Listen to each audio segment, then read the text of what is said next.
Hello, everyone. Well, it's really nice to be here, and I guess my time start now. So, ladies and gentlemen, what you just heard was a piece of music. Now, that was what you hear, but this is what I hear.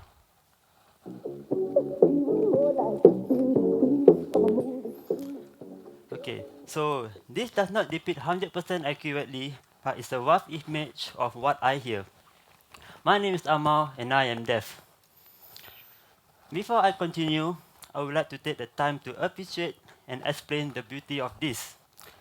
This is Evelyn, and she's an interpreter. So basically, right now, as I am speaking, my speech will be translated into subtitles for the deaf. So it's exactly like how we watch subtitle on TV. Like, you are beautiful. No, you are beautiful. All right. Okay, back to my story. I was born hearing like any baby. Until I was about 2 years old, I was hit by a high fever which affected my hearing. I had to wear hearing aids, which I hated so much because it was stuffy, it was not comfortable, and every single day I took it out, I'll look at it. Is this all really inside me? So, I don't really wear them, and after school I'll just remove them. And going out with my parents seemed perfectly normal. Every weekends, I woke up to the vibration on the floor from my dad blasting music across the whole room. Like, pum, pum, pum. He never let me wake up peacefully. I don't know why. So he would play from Bollywood, Latin, pop, hip hop, you name it. And you know, in Bollywood, they have this little dance, ache ache. Yeah. So I would always stand in front of TV and imitate them. And that's how really I started dancing. My dad exposed me to many things. At a young age, he will bring me out, and he will not just show me about music, but also about life. And because of this, I grew up in the hearing environment where everyone is speaking and everything was so noisy. I felt that this was normal. So all this came to a change when I entered Skanosian School for the Hearing Impact. This was where I find that every student had the same disability as me. Everyone had hearing aids.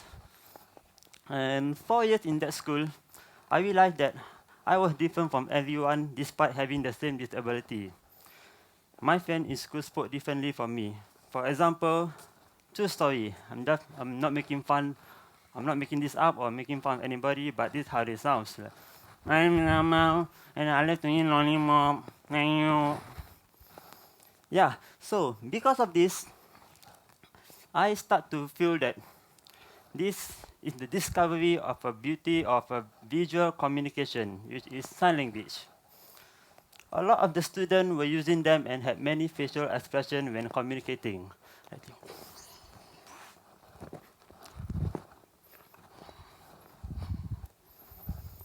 So you could literally enter a class of 20 deaf members inside the class and you all be silent, but then all the hands are moving. That's it. So from there, I learned to be bilingual with Singapore Sign Language and also spoken English. I learned to embrace my deafness and understand that this is what it's like to be in a deaf world. Because I experience both worlds every single day. At the age of 17, I was in a mainstream secondary school, and that's where I took my passion in dance seriously. I had a small crew who shared the same passion as me, and every day at the last bell, we will go down to the foyer, throw our bags, and start break dancing. We will ask each other, what's homework? I don't know. We will continue. And every single day, when the teacher asked me, Amal, have you done your homework? I will just be in a hip hop mode and be like, nah, nah, not cool. Okay, so of course, being rebellious and everything, I ended up having to repeat my secondary three. Not a good example. So back then, when I started breakdancing, music was played through phones, all those Nokia phones and all the S mini speaker. which is very, very soft. I'm not able to hear them, but I will always just stand back and look at my small crew there dancing, and be like, oh, that's how really hearing people can hear. So what I would do, I would just take the phone close to my ear, press it against me, and then I would feel all the music, and I would visualize it through the vibration of the music, and I'll put it on my head and dance. I teach myself how to dance through YouTube tutorials. And those time YouTube did not have any setting whereby you could slow-mo the video or what. You could only pause and play and film by every frame. Okay, to this day, I still remember the very first dance that I learned from YouTube, which is from the late King of Pop, Michael Jackson. And this is how was my first experience dancing really like, whoa, I'm going to show this to my boys every day. So what I would do is like, hey, Afiq, look at this. You look at me now. So that was when I realized that a body could do so much, and you could project out an emotion and expression. Come 2010, I came to watch a dance performance which changed my life. It grew my passion in dancing sky high.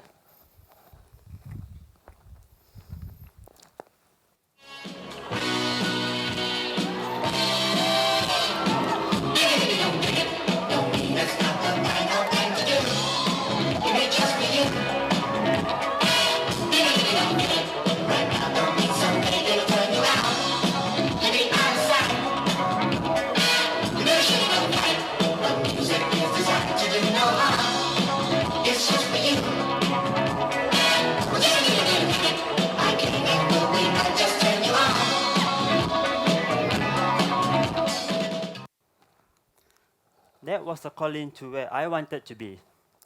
Now, what you saw are just probably dancers, but I didn't see that because what I saw from my audience seat, I saw a group of deaf and hearing dancing together.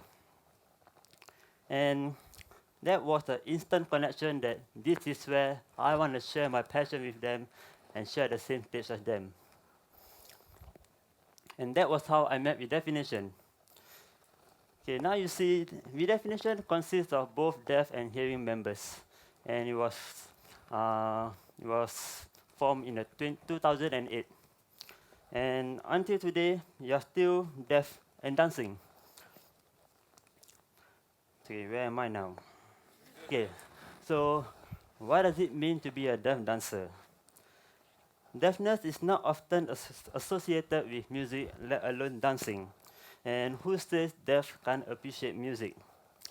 Different deaf people have different hearing levels. In music, there are many layers of instrument. We have drums, guitar, piano. Some of us can hear the bass, some of us can't hear the high notes. So, like for me personally, I can't hear the high pitch like a violin. So now, instead of hearing music, why not we learn to see music? What do I mean? Allow me to do an experiment with everyone. If you guys would, I would like everyone to just stretch out their arms and then look straight. Your eyes don't move around, and then we go. We go. All right, good. Okay, now this is the average person can see. Now, slowly move back. Make sure you don't tickle the other people. Just move back this way, and wiggle them.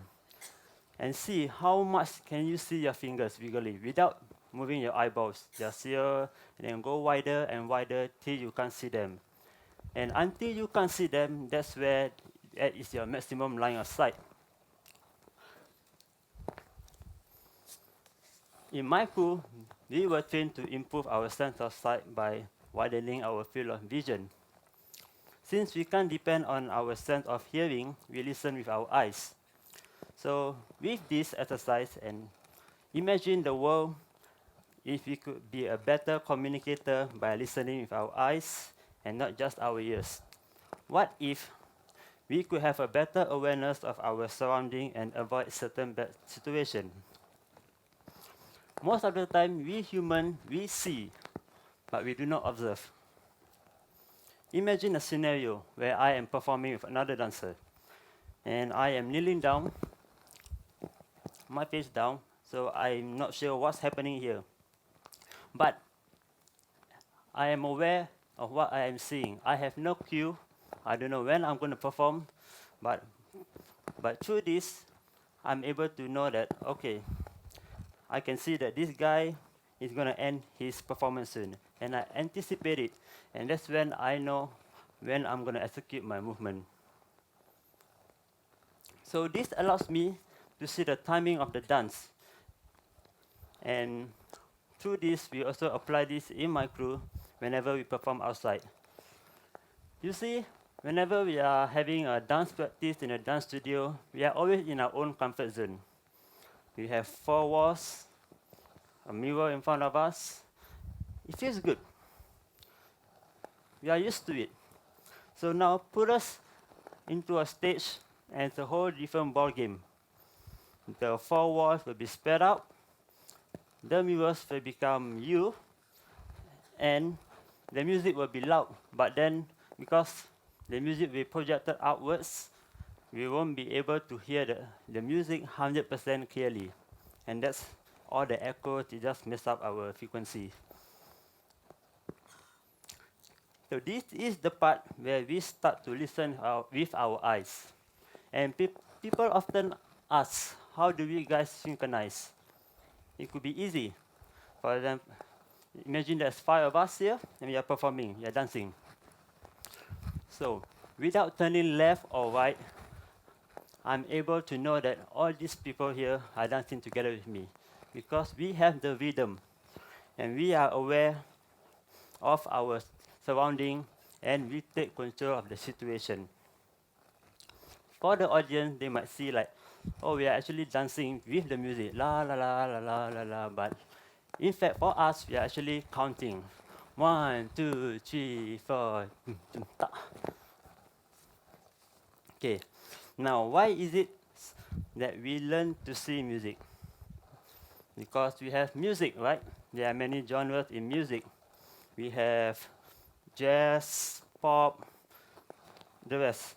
And in each genre, we have a different dance style and a different character. So hip hop is all about the swag or the groove move, all about being cool. And ballet is all about being elegance, graceful. So we, if you guys notice that we just by me doing all this movement, we see it. We don't have to hear it. You know that this action is a ballet movement. This is soft, and this is hip hop. Kick here, punch there, pose, and everything. So,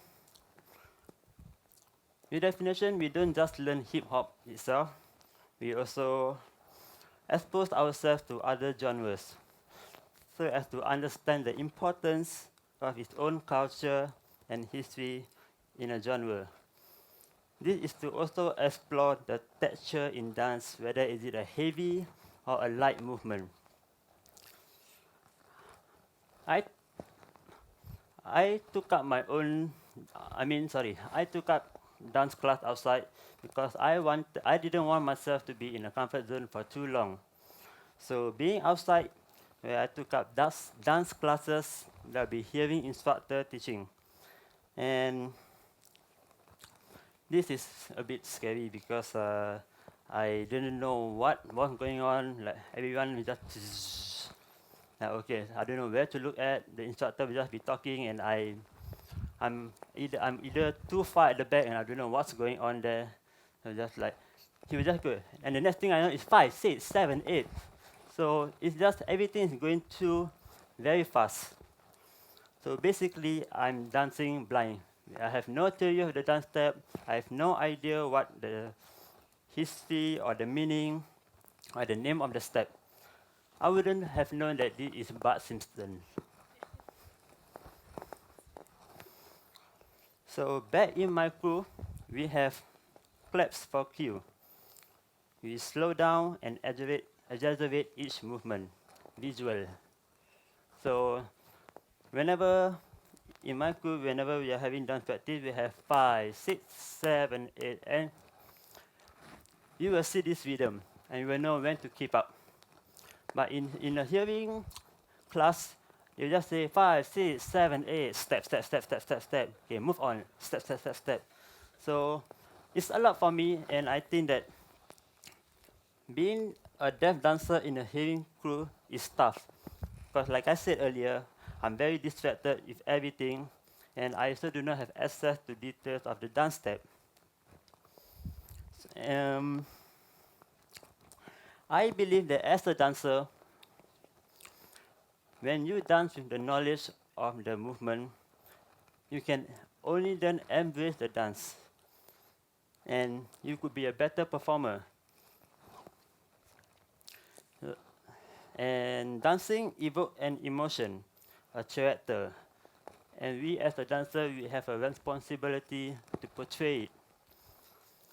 So I always make it a point that whenever I teach my crew, they don't just simply dance. They learn the history of it, the origin of how this dance came about. For instance, this is the Harlem Shake. And where the origin came from? Of course, Harlem. So to end my talk, I would like to do a final experiment with all of you. I have asked the TEDx crew to play one random song for me, and when the music plays, I want all of you to not just hear with your ears, but your eyes, body, skin, hair, heart, or even your feet. So if you can, if you can feel the vibration through the floor, then there'll be a bonus. I don't know the genre, but I know that it's gonna be hip hop. And when I feel the sense of the beat, let's see what I can create. And if you feel like dancing with me, go ahead. And yeah, let's start the music.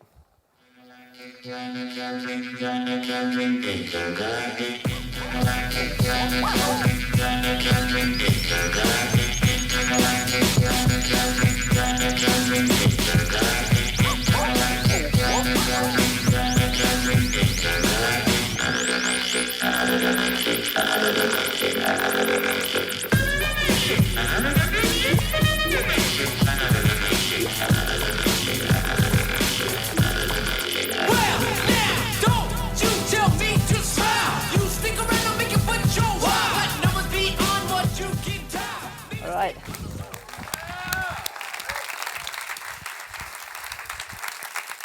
Okay, so thank you. Thank you for listening with me. And before I go, I want to say that I am Amal. And if everyone can look past the ability to hear or not hear, I think the world will be a better place to stay. And that the two worlds will be more united. Thank you.